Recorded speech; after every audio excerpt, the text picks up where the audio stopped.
Details చూద్దాం. Party కంటే ఎవరు గొప్పవారు కాదని టీడీపీ అధ్యక్షుడు పల్లా శ్రీనివాస్ అన్నారు. ముద్రగడ సంస్మరణ సభలో జరిగిన అంశంపై టీడీపీ నేత బొండా ఉమా ఇచ్చిన వివరణ ఆయనకు స్పందించారు. పార్టీ క్రమశిక్షణే తెలుగుదేశం పార్టీకి అతిపెద్ద బలమని చెప్పారు. అలాంటిది క్రమశిక్షణ దాటితే చూస్తూ ఊరుకోమని హెచ్చరించారు. కఠిన చర్యలకు సైతం వెనకాడబోమని పల్లా శ్రీనివాస్ తెలిపారు. పార్టీ ఆదేశాలు, అధినేత చంద్రబాబు నిర్ణయాలే మార్గదర్శకమని స్పష్టం చేశారు. వివిధ స్థాయిలో ఉన్నటువంటి నాయకులు కూడా తెలియజేస్తున్నా. ఉమా గారి విషయం అయితే ఆయన ఇచ్చినటువంటి వివరణ మీద పూర్తి సంతృప్తి చెందాం.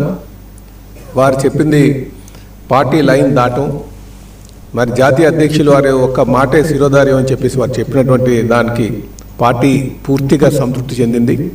ఆ విషయం ఇక్కడికైతే సమసిపోయిందని చెప్పేసి కూడా మూసిపోయిందని కూడా ఈ సందర్భంగా తెలియజేస్తున్నాం.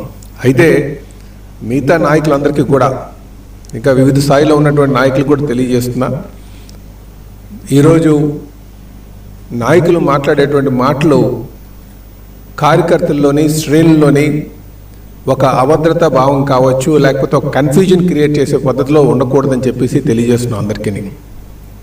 ఎందుకంటే మనం మాట్లాడే మాటలు దాని ప్రభావం మన దగ్గర ఉన్నటువంటి నాయకుల మీద, కార్యకర్తల మీద ఉంటుంది.